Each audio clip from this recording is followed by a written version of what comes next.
Esiet sveicināti podkāstā Mirdzēt. Pirmā epizode. Neticam, ka es te sēžu un tagad ierunāšu sarunu. Es skatošu, pirmā, tas bija intro. Nu, labi. Man likās, ka šis nekad nenotiks līdz minūti atpakaļ. Barojošām māmiņām varbūt nav veselīgi sākt jaunus projektus. Ja tas ir ļoti mentāli grūti, es vēl raudāju 15 minūtes atpakaļ ar mazo pie krūts, bet šito varbūt pat ņemšu ārā no sarunas. Es māku katot un tad galvenais iekustināt tēmu, jo nekas neizsanāca, kā es biju plānojis. Es biju domājis, apsēdīsimies, ieiesim plūsmā, kanālā, pasēdēsim, noskaņosimies, varbūt kārtas izvilksim. Ārpēc mums jāpaspēj ir pusstundā šitas ierunāt, un tāpēc ķersimies uzreiz pie sarunas. Anna. Man nav pirmais. Es domāju, jāapstāst citi podkāsti, kā citi iesāk sarunu. Un es aizmirstu arī paskatīties, bet... Zini, kā parasti sagatavo faktus par to? Man vajadzēja ChatGPT kaut ko par tevi pajautāt, tad varbūt tam robota intelektam. Viņš varbūt būtu ātri iedevis, jo man nebija laika sagatavot. Tāpēc es tev jautāšu, jo tu pat izstāstīsi. Jā. Tāpēc Anna Riekstiņa lūdzu iepazīstina ar sevi, kas tu esi, no kuriem es zinu, no kuriem vienu jautājumu es biju domājis prasīt. Pastāstījusi biogrāfiju, kas tu esi par cilvēku dizainu, horoskopu, cik tev ir gadi, no kurienes tu esi, kāda bija tā bērnība? Šis ir daudz grūtāk. Nekas? Vispār esmu uzaugusi mežā, bet starp cilvēkiem. Ir ļoti tuvu daba, gan cilvēki. Esmu uzaugusi atpūtas parkā Laumas, tas ir Talsu pusē, ģimenes uzņēmumā, un tad tālāk man ceļi aizveda visu kaut kur, bet patiesībā ir ļoti zīmīgi, ka es šeit esmu pie tevis, jo mans tāds jaunais dzīves posms sākās tieši no brīža, kad es biju pie tevis uz laika līniju dziedināšanu. Īstenībā es gribu pateikt, es Annu nekur citur neesmu satikusi, kā tikai savā darbnīcā telpa. Tieši. Es esmu tikai šajā portālā nekur. Mēs arī ierakstam šo visu šobrīd manā keramikas darbnīcā telpu vietu, kur radīt brocēnos, kuras arī vadīju, pirms Juliņas, pirms bērniņa laiklīniju dziedināšanu. Un Anna bija viena no tām meitenēm, kas klātienē bija atbraukusi. Uz vienu vai divām sesijām? Vienu. Okay. Un tad es biju jau tad uz mammu viņas dzimšanas dienā. Jā. Un no tā brīža man sākās pilnīgi jauns posms. Kas bija iepriekš? Es to jūtu kā daļu no savas dzīves, bet man sev, kad es tā kā skatos uz filmu, kad atmiņas kaut kādas savā prātā atskaņoja, man pilnībā liekas, ka tā ir tā kā filma, es viņu ļoti redzu no malas. Disku golfa laiki, es profesionāli spēlēju disku golfu. Es par Annu neko nezinu. Braukāju arī pa Eiropas čempionātiem, 2-kārtēju Latvijas čempionu. Tā kā, bet tā ir pagātnē. 2-kārtēju Latvijas čempiona? Bet tas bija sen un tā vairs nav taisnība. Bet vienalga, tas jau nav tāpat vien. 16, Cik tev gadi ir? 16, 22. 22 gadi, ne? Man 4. Tas tā.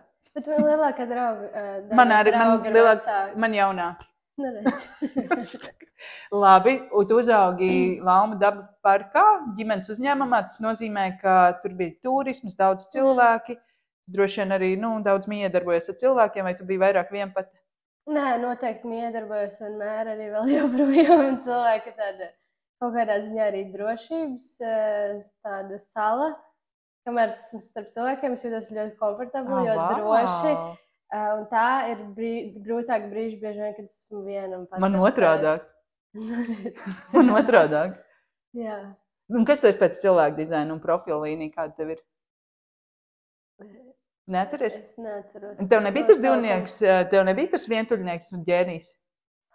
Labi, Anna nav tur tik ieši. Es tā kā gribētu būt, vispār pats nesagatavojos. Tā bija viena lieta, ko es gribēju sagatavot tieši pirms brauc pie tevis.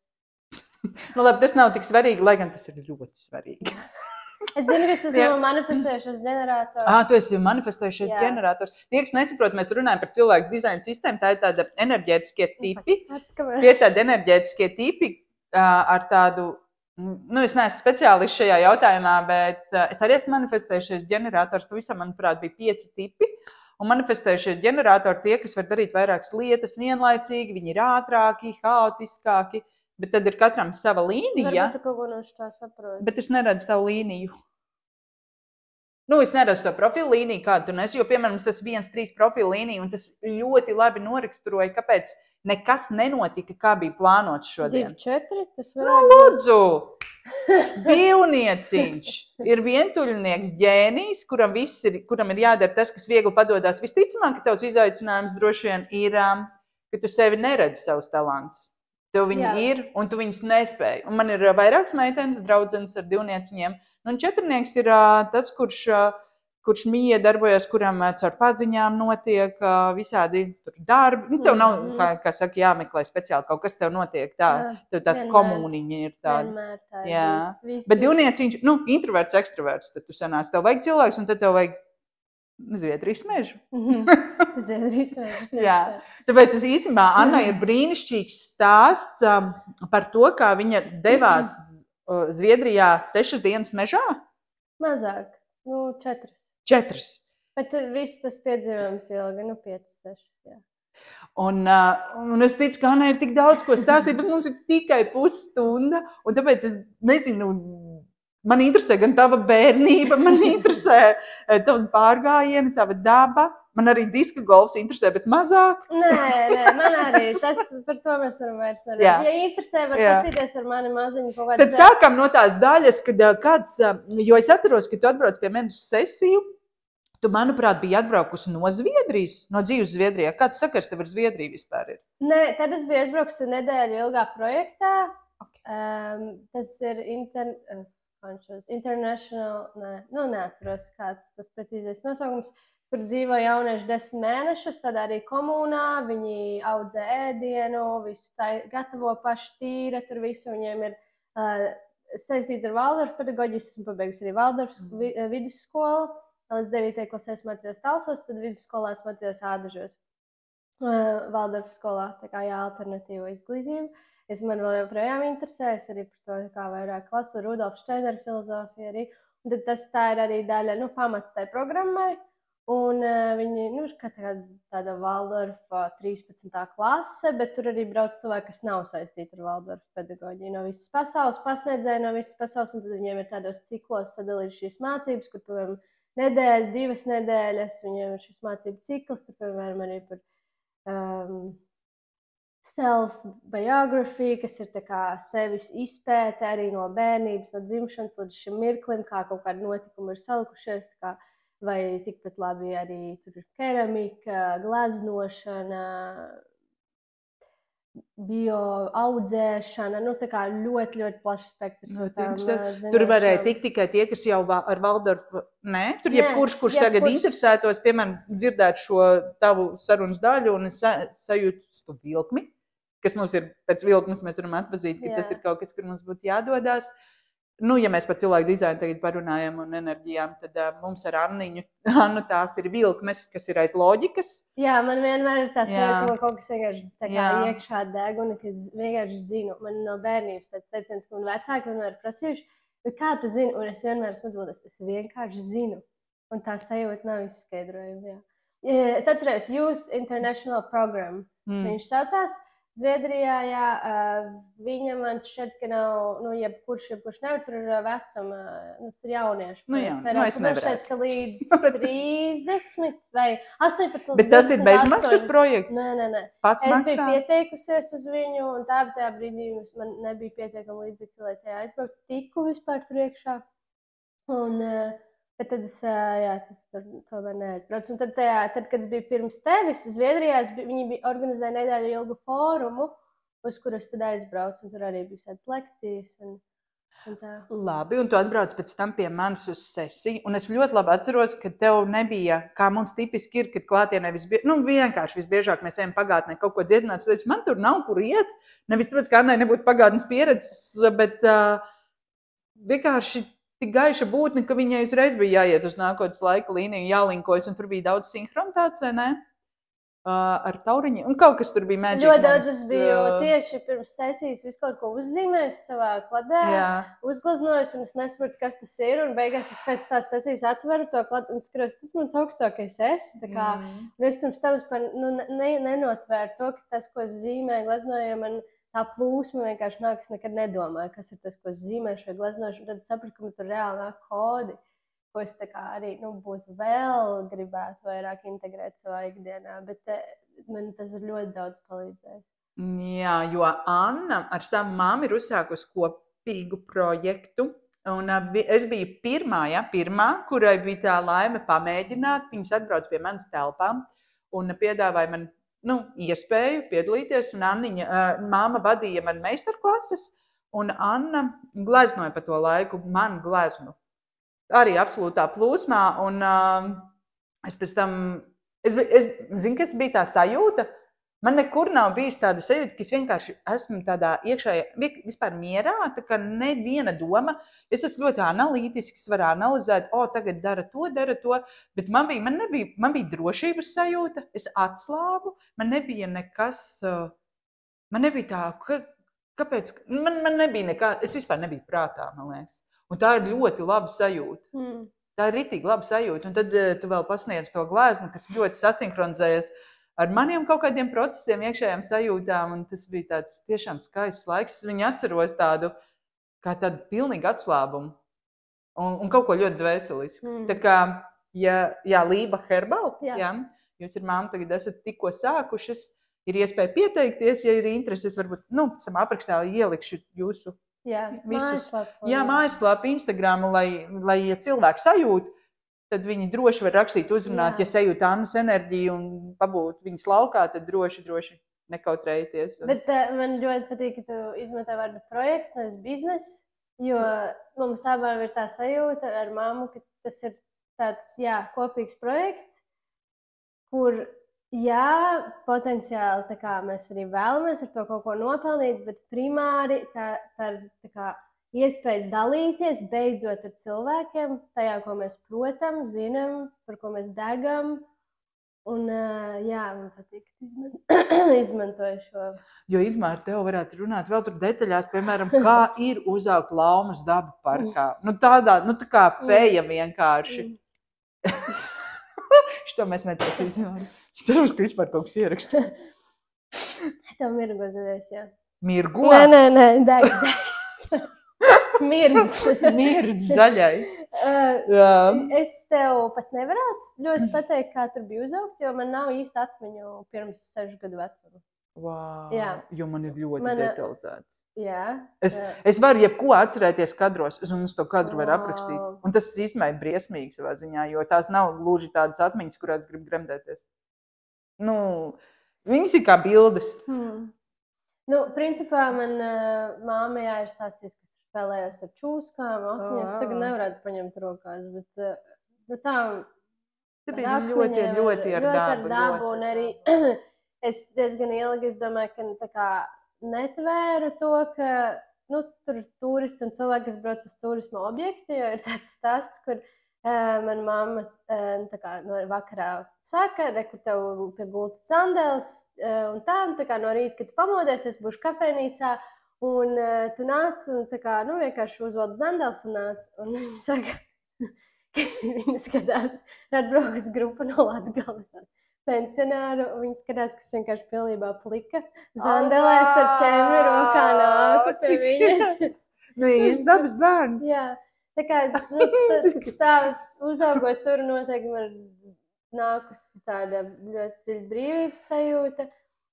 Protams, es arī redzu, kas ir bijis tas, kas man vēlāk dzīvē to apspiež, bet kopš pie tevis es biju uz laika līnijām, es atkal esmu tādā ceļā ar katru dienu to iekšējo brīvību aizvien tā kā pavērt vaļā. Un par vienatni, ko mēs runājām, un to, kas jūtas ar cilvēkiem komfortā, Zviedrija noteikti arī pēc Valdorfu skolas absolvēšanas es biju Portugālē, un tur arī bija pieredze, kur es palieku uz nedēļu pilnīgi viena. Tas vispār man bija pirmais ceļojums. Nu, tā kā kaut kādā projekta ietvaros Jā, es dzīvokļu biju vai dabā tīri? brīvprātīgajā darbā. Brīvprātīgajā darbā, tad tur es paliku, dzīvoju ar vienu meiteni, un tad beigās viņa aizbrauc ātrāk, es paliku tur viena jau, un tie apstākļi nebija, nu, tādi perfekti, kas ļoti labi varētu miedarboties ar to ģimeni, pie kā es dzīvoju. Un tad es aizbraucu arī projām, un tad arī, nu, tā kā es paliku viena, un tas vispār bija mans pirmais ceļojums, kad es biju kaut kur ārpus Latvijas viena, tā kā tie vienatnes meklējumi vispār caur ceļojumiem, un es arī lielākās atziņas un mācības gūstu caur ceļojumiem, pārgājieniem. Un tāpēc pastāsti, kā tu nonāci atkal Zviedrijā un Zviedrijas mežā, jo tas izlaic vienkārši tajā pašā pasākumā, kur tu biji ar māmu atbrauks pie manis uz darbnīcu, un es atceros, ka māma tev, nu, ka viņa... Es neatceros precīzus vārdus, bet apmēram tā sajūta, ka viņa nav sajūsmā par tiem taviem gājieniem dabā, jo tas ir, nu, priekš mammas, nu, nedaudz nedroši, ka meita viena pati svešu mežā vienkārši aiziet. Tikai tāpēc, ka ir vilkme, vai ne? Un sajūta, ka vajag. Jā. Es atceros, viņa man rakstīja ziņu. Nu, tikai lūdzu, tā kā paliec kaut kur kempingos vismaz vai kā, un es viņai rakstīju, jā, bet es tāpat gāju. Tāpēc izstāsti, kā tu atkal nokļuvi Zviedrijā, kāpēc tu sajūti, ka mežs, vai tu brauc jau ar domu, ja tu viena pati pa Zviedru mežu? Vispār es Kas tas pa mežu? Tajā vasarā nopirku vienvirzienu biļeti uz Ungāriju, es braucu pie viena džeka, ko es iepazinos tajā Zviedrijas projektā. Viņš mūziķis, mākslinieks, un es vienkārši braucu ciemos pie viņa. Es viņu arī, starp citu, pa to laiku es nebiju satikusi. Es viņu iepazinu tajā projektā, un tad bija atkal vienkārši sajūta, ka viņa jābrauc pie viņa ciemos. Un viss uz nezināmu laiku vasarā. Tā kā es aizbraucu būtībā pie sveša cilvēka arī uz Ungāriju. Un tad tur mēs nodzīvojam 3 nedēļas. Pie Balatona ezera brīnišķīgi. Tā kā skaista vieta un tā kā piedzīvojam tādā filmā. Nu, viss ļoti, ļoti forši. Un tad bija Borderland, tāds festivāls, kas pēc Burning Man principiem Amerikā ir tāds Burning Man festivāls, un Borderland notiek Zviedrijā. Viņš ļoti gribēja uz to festivālu, viņam atsūtīja biļeti. Un es teicu, nu tā kā, ok, jums bija nopirkt biļets jau uz Latviju. Nē, vai tajā brīdī nebija. Nu, es neatceros, kā tur viss sākās, bet katrā gadījumā viss sākās tā, ka es neaizgāju uz to festivālu. Es sākumā domāju, nu, es dabūšu tā kā vēl arī biļeti, un tā nevarēju vairs nopirkt. Tad tur garš stāsts, kā es tomēr dabūju biļeti, bet man atnāca sajūta, ka man tur vispār nav jābūt. Un tad man jau kādu gadu bija bijusi tā sajūta, 2 varbūt, ka man ir jāiet vienatnē pārgājienā. Un es tajā brīdī vienkārši sapratu. Man ir 5 brīvas dienas, es varu doties tagad pārgājienā. Vai man bija īstais pārgājiena ekipējums, kas parasti apav? Nē, man bija baltas tādas skriešanas botas, apģērbs uz Ungārijas 35 grādiem. Un tā, bet es sapratu, jā, par pēdējo naudu nopirku Intersportā bērnu guļamais. Kas man tā kā, es neesmu gara, bet viņš bija no tālu. Bet tas mežs bija kaut kur tuvi tai vietai, kur jūs nakšņojāt ar tavu puisi, vai, nu, jo viņš aizgāja uz festivālu, jā? Jā. Tu paliki kaut kur, nezinu, kur jūs pirms tam nakšņojāt, jā? Jā. Un vienkārši tu biji izčikojis, ka tur domā ir kaut kāds labi iekārtots mežs, tā kā vai... Labi iekārtots mežs. Nē, labi iekārtots. Labi iekārtots, nē, bet es vienkārši atradu, un man šķiet, ka es vēl tajā pašā Intersportā prasīju vietējiem, vai te nav kāda pārgājiena taka tuvumā. Un tad vienkārši es apskatījos, ir tādas aplikācijas, kur var apskatīties pārgājienu maršrutus, un es skatījos, ka tur iet caur mežu taka, kas aizved atpakaļ līdz tai pilsētai, kur mēs tajā brīdī palikām. Un sapratu, ka es aizbraukšu ar autobusu līdz kaut kādam konkrētam punktam, tā, lai man sanāk 4 dienas apmēram laiks, un es nākšu atpakaļ uz to pilsētu. Okay. Un tu ej tai mežā, jā? Jā, es pirmajā naktī vēl nebiju pārliecināta, ka es iešu. Es pirmajā naktī drošības pēc paliku kempingā, lai izmēģinātu, cik vispār silts. Ar šis guļamies man bija līdz hamuks, tas šūpuļtīkls, ko uz starp kokiem vienkārnāt. Un samaksāju neiedzīgi 25 eiro par to kempingu, bet, izmazgāju drēbes, kuras neizžu, tad tālāk tajā mežā, principā, 3 dienas maisiņā neslīdz slapjas tādas drēbes. Viss tā kā bija absolūti, man likās pret mani. bija pelēks, es tajā naktī pārsalu, un es biju pirms tam savu pateikusi, man būs augsti, es neiešu. Kas tas bija pa gadalā? Kas tas bija pa mēnesi? Vasaru, augusts sākums, bet Zviedrijā, naktī jau bija 10 zem. Apmēram, kas tā pa vietu Zviedrijā? Kaut kāda Zviedrijas vidiene vai vairāk uz Dānijas puses tur lejā, jā. Tā, bet hamakam arī tas, ka man nebija madracītes līdzi, un vasarā pat ja ir tie 10, patiesībā jau diezgan maz, vai zem 10, tad pūš no apakšas, un tāpat ir diezgan augsti. Tā kā es biju pārsaus tajā pirmā naktī, es nevarēju pagulēt, un viss es pamostos, tad man vārdienas rīts, viena pati, es kaut ko vēl tur pazaudēju, tās drēbes slapjās, viss absolūti slikti un riebīgi, un es visu laiku mans prāts tā kā mēģinu domāt, kāds ir risinājums, es varētu braukt uz Dāniju turpat, pie viena džeka, ko es arī pazīstu, vai, palikt kaut kādā lētākā kempingā, jo man nebija tik daudz nauda, vai kaut kas, kaut ko domāt, visu laiku prāts, tā kā, aiziet, kaut ko domā, bet viss šķiet, tā kā, absolūti, nē, tas nav jādara. Un man vienkārši tas iet labi. Es saprotu, ka tagad viss besī un ir riktīgi slikti, un šķiet, ka tā kā, absolūti upura loma, ka pasauli pret mani. Tā kā es šodien gribēju šo ierakstīt pilnīgi. Bet tā sajūta, vienkārši iekšēji, es saprotu, viss. Man ir jāiet tajā mežā. Es biju kaut ko nopirkus, kāds auз bārslas, tādas musli, maizi, kaut ko par dārzeņu, tur bija tāda pastēta, tas bija viss, kas man bija līdzi. Man bija mazais gāzes deglis, ko man starp citu arī interesanti. Pirms es braucu uz Ungāriju, mans brālis man iedeva, un es teicu, kāpēc man to vajadzētu līdzi. Viņš teica, nekad nevar zināt. Tad es biju nopirkusi intersportēto gāzes balonu, un bija iespēja pagatavot kaut ko. Tā kā un tad es ar to minimālo ēdienu daudzumu es gāju ar domu, ka es tajā vietā, kur tas kempings, tajā ciematiņā iešu veikalā vēl kaut ko nopirkt. Nav izrādās tas veikals slēgts, kas Google Maps rādās. Saprotu, es vispār neesmu gatava doties kaut kur tajā mežā, bet, tā sajūtoši, ka jāiet, jāpamet tas kempings un viss, jāļaujās tam.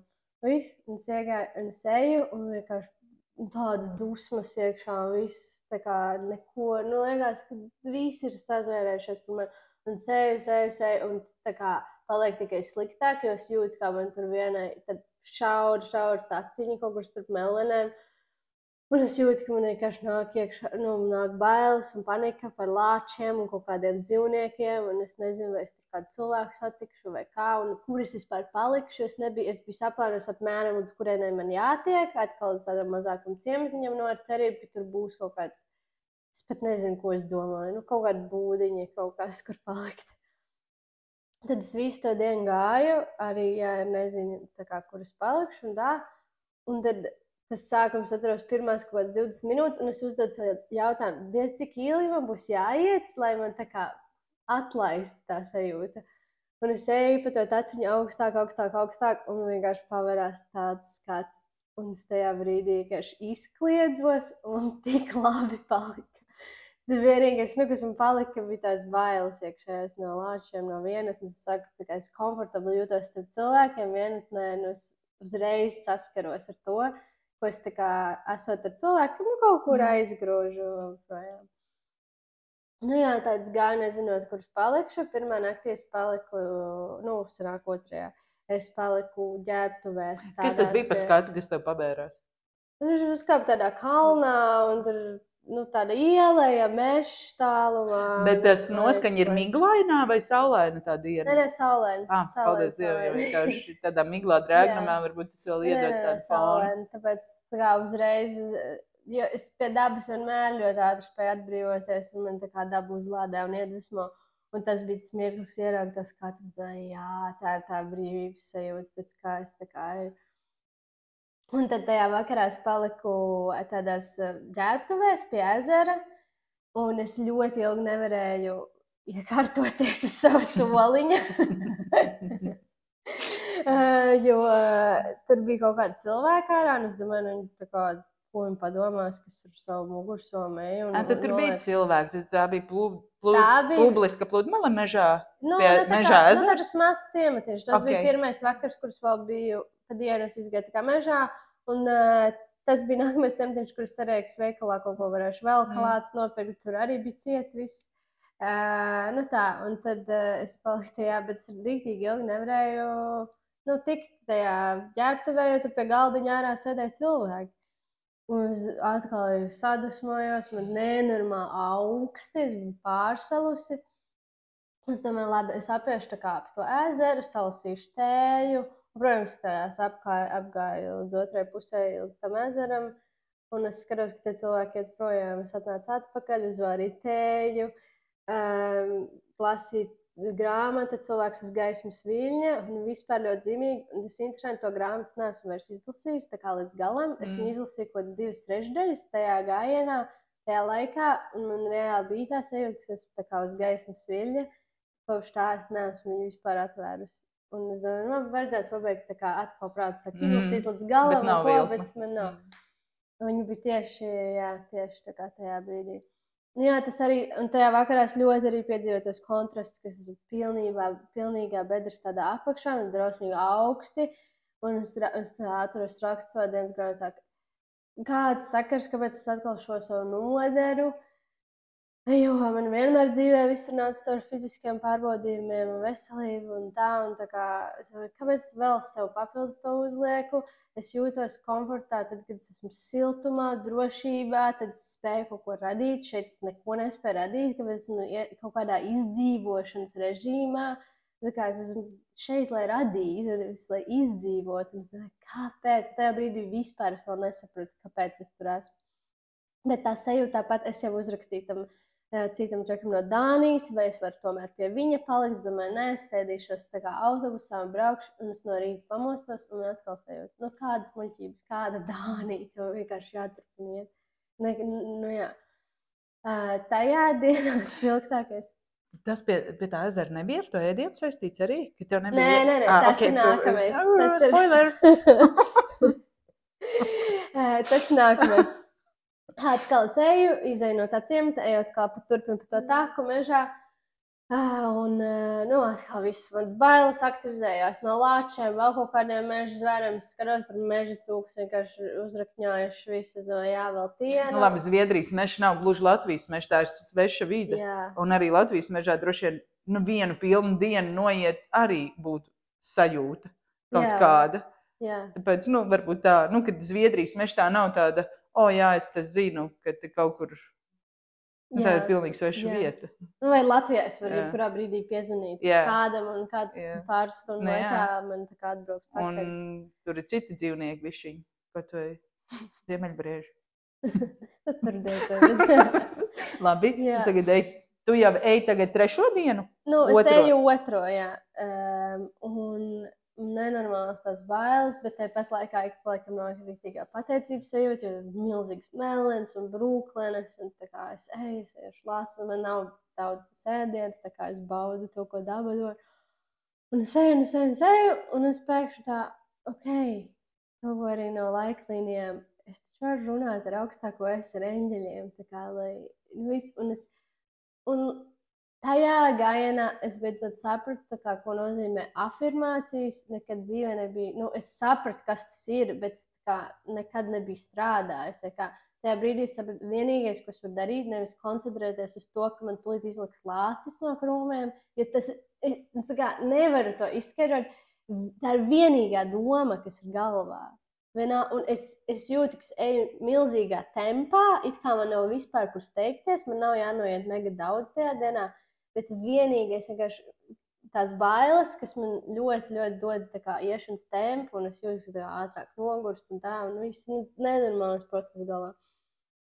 Un es domāju, labi, es varu koncentrēt savu uzmanību uz to, ka es esmu drošībā, un es vienkārši katru soļu skaļi skaitu, lai skaļi, lai arī vairāk, tā kā sakoncentrētos būt, es esmu drošībā, es esmu pasargāta, man eņģeļi man sargā, mans augstākais man ved, un tā, un viss, tur 4-5 afirmācijas uz riņķi.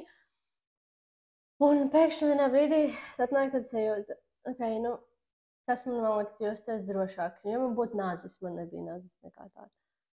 Un es labi, palūdzu, lai man atnāk nazis. Kas to, no kurienes viņš nokritīs no gaisa? Little did I know. Nē! Jau beidzās? Nu, vēl bišķiņ, vēl 10 minūtes laiks. Labi. 5 pār. Un tas nazis, nu, gandrīz vai tiešām nokrita no gaisa. Es eju, bet visu tā diena bija tāda drūma, lietus. Un es eju kaut kur dziļāk mežā, un viss paliek ļoti spocīgi. Es paieku garām kaut kādai pamestai mājai, un nu, ļoti savādi sajūta. Un visu laiku bija ļoti labas norādes tajā maršrutā, ka man vispār nevajadzēja telefonā paskatīties. Un pēkšņi tās norādes arī kļūst kaut kādas savādas. Es aizēju brīdi tā kā nepareizi. Nu, viss kaut kā šķiet ļoti tā dīvaini. Man visu to dienu bija sajūta, ka man kāds seko. Un es pagriežu, un es pēkšņi ieraugu tā kā grāvim otrā pusē kokā iedurts tāds duncis ar sarkanu spalvu. Es vienkārši kliedzu.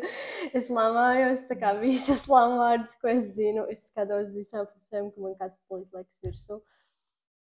Un es tieši tagad pirms tās sarunas izlasīju, pārlasīju savā dienas grāmatā, ko es biju rakstījis. Un es biju rakstījis, ka es tieši tajā brīdī, pirms es ieraudzīju to nazi, es teicu, mani eņģeļi mani sargā. Un es skatos uz to nazi, un es tā kā domāju, es tūlīt te 500 metrus no šejienes aptuveni palikšu. Un ja es viņu nepaņemšu, man būs visādi scenāriji galvā, ka kāds tagad viņu tur paņēmis, nāks pie manis, tā tālāk, tā tālāk. Nu, es saprotu, man pirmkārt es palūdzu to nazi, kur tas reāli materializējās. Otrakārt, es tā kā sarunājos, es pateicu tādu frāzi, man eņģeļi man sargā, es eju, es izrauju to nazi, un es turu viņu rokā, un es domāju, ko man darīt. Viņš tāds sarūsēs, es vispār nezinu, kas ar viņu darīs. Un tā sajūta tāda jocīga ir. Tā es gāju, turpināju iet ar viņu. Un pēkšņi arī es skrienu kaut kur uz novirzos no tā, ka es domāju, labi, es pastījos kartē, es eju tā kā, tādu šortu, ka tu brīkšņiem brienu, un pēkšņi tad sevi, kas izēju cauri kaut kādam portālam un pavarās tā kā viss skaistākais skats, tā kā līdzīgi kā kādā Kanādā ezers un tie koki un pavarās mākoņi, spīd saule. Ļoti maģiski. Un tur tādas nojumas no koka, kur tā kā 3 sienas, un viņš arī ir paredzēts tā kā gājējiem un turistiem, lai paliktu. Un es eju pa to kalnu lejā, brienu, jau tā kā smaidu, man liekas, tas nazis jāliek vēl rokā, kur vai es viņu kaut kur varbūt bija ielikus somā. Un es skatos, ka tur kaut kāds mantas stāv, un es domāju, nevar būt, ka tur jau kāds paliek. Nav vairs tik daudz laiks līdz tumsē, lai es kaut kur citur meklētu, kur palikt. Un es eju, un tas ir tas, ko tu teici. Tur stāv vienkārši kaudze ar ēdienu un lapiņa, un man viņa pat ir. Es paņēmu to lapiņu, tur rakstīts angliski tā kā sveiki, es devos arī tā kā pārgājienā, bet man bija par smagu soma, un viss man jau asaras vienkārši birst. Tādu pateicību, un es eju arī bez tā ēdienu, kaut ko. Un tur es pat neatceros visu, kas tur bija, bet putra, zemesrieksts, sviests, kaut kāds ievārījums, lēcas, pupiņas, viss kaut kas vienkārši tā kā sēž, raudu. Un tad vispār tas gājiens arī bija tā, ka man bija daudz brīži, kurus gribēju zvanīt kādam draugam, vecākiem un tā. Bet es visu laiku atapos pie tās sajūtas, ka tas man ir gājiens vienatnē, un man pašai ir jāiemācās, kā būt ar sevi, savām bailēm. Jā, un tas vakars arī bija tāds, pagatavoju ēst un tā, un es uzliku, bija tāds lietas jums, tai vaļējai sienai priekšā, lai vismaz psiholoģiski man būtu tāda drošības sajūta, bet tās bailes vēl projām kaut kur fonā, par tiem lāčiem, dzīvniekiem.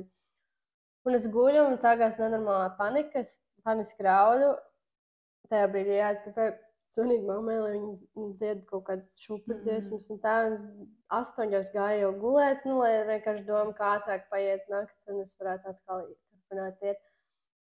Un tās paniskās bailes, man tā kā arī nav telefona baterija tik daudz, lai es zvanītu, es uzliku mūziku, es tā kā jau lēnām nomierinos, miegu dzied, un es dzirdu, un es esmu pilnīgā meža vidū.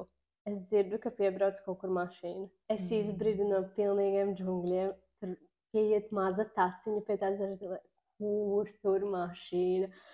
Un es dzirdu, kā aizcērtās durvis un soļi tuvojas manā virzienā. Un, protams, visas manas bailes aktivizējās. Un tā kā es domāju, tiešām, tā kā galva uzbūr visas trakākos šausmu filmu scenārijus. Es paņemu to pieceļos, paņemu to nāzi rokā un stāvu, skatos pat vai šķirviņu. Nē, bet var saprast. Un, jā. Un es domāju, kas tur nav, es dzirdu soļu to, es aizvedu tuvāk. Un es tā kā nepārspīlēju tās sajūtas. Un es nevaru redzēt, jo tur krūmi priekšā. Un es skatos, kas tā, un tā krēsla, es neredzu. Un es ieraugu, ka tas kā tāds pāris, sieviete ar vīrietis, kā visas. Es ieraugu, saprotu, mieras, labi, es nolieku. Un tad no tā vakara tā kā turpinājās visas maģiskās sakritības. Un viņi gribēja tur pagatavot vakariņas, es vēl dabūju otrās vakariņas. Jā, tad iepazinies, dabūju arī savus cilvēkus, kas ir tava drošības sajūta. Jā, tieši tā, un no tā vakara un nākamās dienas man vispār vairs nebija nekādas bailes. Es nākamā rītā piecēlos un bija sajūta, ka tās bailes kaut kur izgaisušas. Viņi man sanesa tur kaut kādas matračus no savas mašīnas, jo es gulēju. Varbūt viņi tev pateica, ka te nav lāči. Nē, par to neko. Bet viņi man sanesa tādas matračus no savas mašīnas, lai man nav tās koku cietās grīdas jāguļ. Pasties, kā nekurienes vidū, nosacīt nekurienes, jo, ja tur kaut kādi cilvēki, tad tur kaut kāds, zinātāji braukā un tur turismu staigā.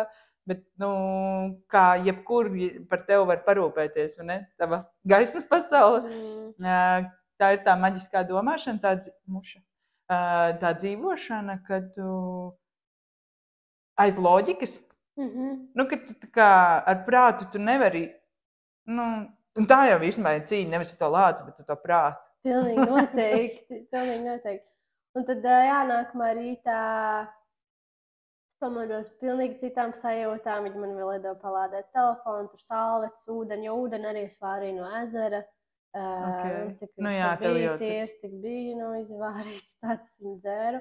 Un tajā dienā es pamodos ar motivāciju iet, es eju, vispār nav nekādas bailes vairāk. Vai viņas kaut kur parādās, bet es tā kā ļoti spēju,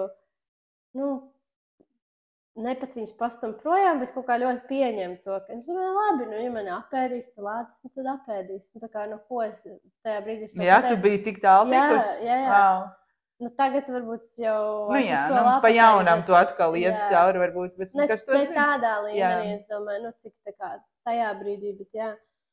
Un tad es atkal viss, tā kā, ko es palūdzu, piepildījās tajā dienā. Es lūdzu, lai man tā kā atnāk tīrs, sveiks ūdens, viss, kur es eju. Iepriekšējās dienās neviena avota nekā. Tajā dienā es eju visur, gandrīz ikus soļu, mans trautiņš mazais, avots kaut kāds. Dabūju tīru dzeramo ūdeni. Tad, un man bija mērķis jau tikt līdz... es nezinu, cik ir pulkstenis? Vēl 2 minūtes. Mērķis tik līdz Liepājas autobusam Anniņai jāskrien vakarā uz koncertu Liepājas dzitardzālē. Nespēlēt, bet klausīties, ja? Un viņai ir autobus. Bet visas maģiskās sakritības. Es eju un es atkal palūdzu, lai man atnāk droši tāda, kaut kā tāds šķūnīts ar jumtu vismaz un visām sienām un tāda droša vieta, kur gulēt. Un atkal es biju domājis iet līdz tai jau pilsētai, bet es nonāku pie ļoti skaista ezera atkal. Un es eju un es pastos tur uz kāpas un tur ir tāds namiņš. Un es pavaru durvis, un tas atkal tāds turisms ar lāviņām un viss ar jumtu. Bet tad, kad tu eji visas tās dienas pa tiem ceļiem, nevienu cilvēku tu nesatiec, ja? Es satiku 2 cilvēkus pēc tam, kaut kad tajā dienā, pirms es ar to nāzi atradu, man nāca pretī. Varbūt, ka tie arī ir tie, kas to ēdienu atstāja. Es nezinu. Un tad šajā dienā, par ko es tagad stāstu, pie tā ezera. Tad tos, kuri... Pa lielam tas tiešām solo gājiens, tad nebūs tev garām gājai daudz. Tā pretī ne tikai pie tām nometnes, tā kā vietām. Un es nonāku pie tā ezera un skatos, tur ir tieši tas namiņš, ko es tā kā biju palūgusi. Visi es saprotu, ka man nav jāiet tālāk, man jāpaliek tur. Un es tur uzliku savu hamaku, beidzot varēju izžāvēt tās drēbes, kas man maisiņā jau kuro dienu stāv. Un es lasīju grāmatu, baudīju sauli, un es redzu, un es tā kā atkal palūdzu, ja tur vēl kāds paliek tajā namiņā, nu, jo es redzu, vairāk cilvēku apgrozās ar to ezeru, brauc ar riteņiem, tā, tad, lai tie ir cilvēki, ar kuriem es jūtos droši, un nu, tāda arī drošība, un tā, gaiši, un es skatos, ka pieiet pie tā namiņa kaut kāds vīrietis noliek mantas, un viņš kā jau iet prom, bet viņš redz, ka es tur arī esmu, un es viņam tā kā jautāju, vai viņš arī tur grasās palikt, un tad mēs iepazinājāmies, viņš saka, jā, ar saviem tā kā brālu māsu, mēs aizbrauksim uz turienu un nāksim atpakaļ šovakar, paliksim te pa nakti, un visas jau tā kā jūtās labi. Es teicu, labi, es pasargāšu jūs mantas, es tur paliku, un vakarā atkal es biju tādā riktīgā izdzīvošanas pārgājienā, viņi bija glampingā, viņiem tur bija šķīvi, ēdiens, atkal tiku pie siltām vakariņām, pie ūdens, pie matracīša. Un iedomājies tā kā neviena no tām dienām man nekas no tā nebija. Jo, kad tu teici, ka tev patīk komforts un pasties tev tajā ceļojumā beigās nodrošina visu, vienkārši klausoties tevī ir sajūta, ka nu, šeit ir vēl viens apstiprinājums, ka mēs paši radām savu realitāti. Jā. Tā. Tikai cik ko mēs vai ne darām. Tā bija tāda mana pirmā pieredze, kuras ļoti, ļoti spēcīgi tiešām noticēju tai sajūtai, ka ir iespējams būt šī gaismas viļņa un radīt, jā, savu realitāti. Tu gāji 3 dienas, un tad tu izgulējies namiņā, un tad tu pēc tam cēlies un gāji ārā no meža kaut kur. Jā, tad uz to pilsētu. Tad tu gāji, un tu biji savu gājienu pie sevis, pie savas gaismas veikusi, un kāda tev tā 4. diena? 4. diena bija ļoti briesmīga ar fiziskiem izaicinājumiem. Man sākās mēnešreiz, man nekas vispār nebija līdzi. Man bija kaut kāds iekaisums uz pēdas izveidojās virspusē, un bija tā kā ārprātīgi mežonīgi grūti, visādi fiziskie izaicinājumi. Es tiku līdz pilsētai, kur viss aptiekas bija cieta tajā dienā, un, nu, atkal tāds vajag, bet tad es arī tojoties tajā pilsētai, atkal palūdzu, lai man ir vieta.